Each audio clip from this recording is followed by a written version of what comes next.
Depression एक ऐसी बीमारी है जिससे दुनिया में कोई भी इंसान नहीं बच सकता। चाहे वो डिप्रेशन प्यार की वजह से हो या घर वालों की वजह से हो, चाहे डिप्रेशन किसी भी हवाले से हो, लेकिन एक बात तो तय है कि ज़िंदगी में ये वाली बीमारी किसी पर भी आ सकती है। इस तरह के मर्ज़ का शिकार मैं भी हो चुका हूँ।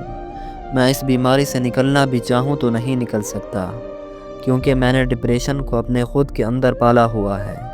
कभी कभी मैं बहुत ज़्यादा खुश तो कभी कई महीनों में उदास रहता हूँ, क्योंकि जब मुझे अपनी ज़िंदगी में किसी की ज़रूरत थी तब तो वो मुझे सारे छोड़ गए। फिर मैंने उसको अपना दोस्त बना लिया। मेरे घर वालों को ये लगता है कि मैं बहुत ज़्यादा खुश हूँ और मैं बिल्कुल ठीक हूँ, मुझे कुछ भी नहीं है। लेकिन मेरे घर वालों को ये बात कौन बताए कि अंदर ही अंदर से बिल्कुल खाली होता जा रहा हूँ। सबको अपनी ज़िंदगी में अपनी अपनी पड़ी हुई है। हर कोई अपनी ज़िंदगी में मसरूफ़ है। कोई भी किसी का पता नहीं करता, किसी को भी किसी का एहसास नहीं है। मैं जिस वजह से डिप्रेशन में मुब्तला हुआ हूँ वो वजह मैं अपने घर वालों को बता भी नहीं सकता, क्योंकि मुझे पता है कि मेरे घर वालों के दिमाग में एक ही बात आनी है कि कहीं तुम्हारा लड़की का चक्कर तो नहीं है। मैं ये समझता हूँ कि डिप्रेशन की वजह सिर्फ लड़की नहीं होती, बल्कि घर वाले ख़ुद भी इस चीज़ में शामिल होते हैं।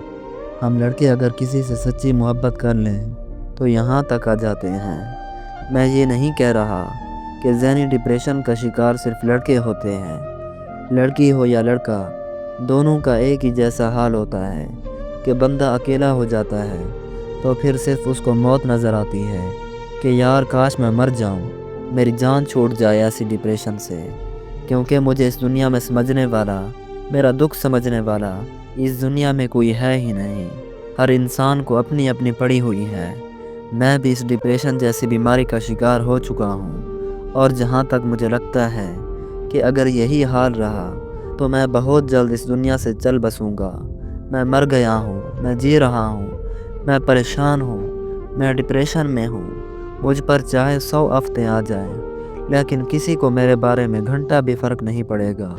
इसीलिए मेरी सबसे एक रिक्वेस्ट है कि अगर कोई ऐसा मिले ना तो उसे गहराई से समझो। फजूल का उसे समझाने ना बैठ जाओ। उसे समझो, उसे वक्त दो, वो खुद निकल आए। मेरी एक बात आप हमेशा याद रखिएगा कि डिप्रेशन एक ऐसी बीमारी है जिससे कोई इंसान नहीं बच सकता। अगर आप इस जैसी बीमारी में मुब्तला हो जाते हैं तो डिप्रेशन से कोई आसानी से नहीं निकल सकता।